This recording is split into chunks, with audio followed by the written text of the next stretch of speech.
Months after the insurrection at the Capitol, Democratic lawmakers are pushing toward a vote next week on a 9/11-style commission to investigate the deadly January 6th attack.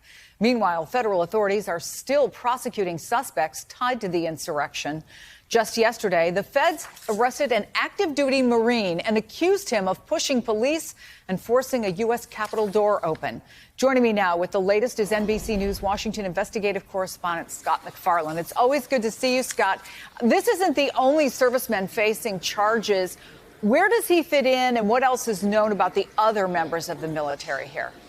Hey, Chris, good afternoon. He really stands out. Chris Warnegiris is active duty. In fact, according to court filings, the Marine command at Quantico was investigated by investigators as they looked into Warnegiris' case. He's made his first appearance at a court hearing in the Eastern District of Virginia. His case will shift to D.C. eventually, accused of physically opening a door, physically pushing past police, but it's the active duty that stands out. What we're seeing more of are military veterans. That would include the case of Jeffrey McKellop, also of Virginia. I've learned plea discussions have begun between McKellop's team and federal prosecutors. He's accused of a particularly gruesome act of stabbing a police officer January 6th with a flagpole. His hearings are upcoming. Jeffrey McKellop's a military veteran. Chris, we're seeing more veterans than active duty.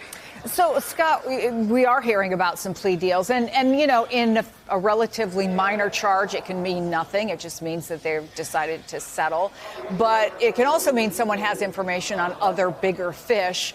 Do we have any indication prosecutors are targeting certain individuals for leverage in other cases? Yeah, in the federal system, nearly all cases end with a plea agreement, so plea hearings are no surprise. But there's only one signed plea agreement so far out of 440 cases. That's John Schaefer, an Oath Keeper who has admitted being a member of the Oath Keeper, being on the Capitol Hill January 6th, and using bear spray and having tactical gear.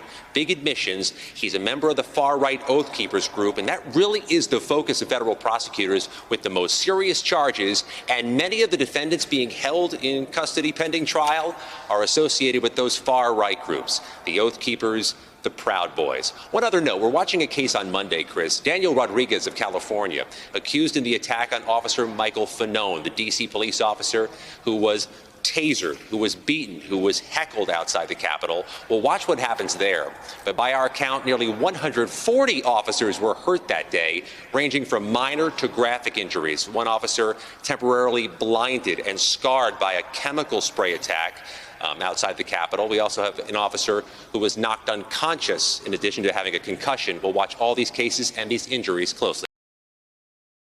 Hey, thanks for watching our YouTube channel. You should know that you can follow today's top stories and breaking news and catch up on your favorite MSNBC shows all in one place. Download the NBC News app today.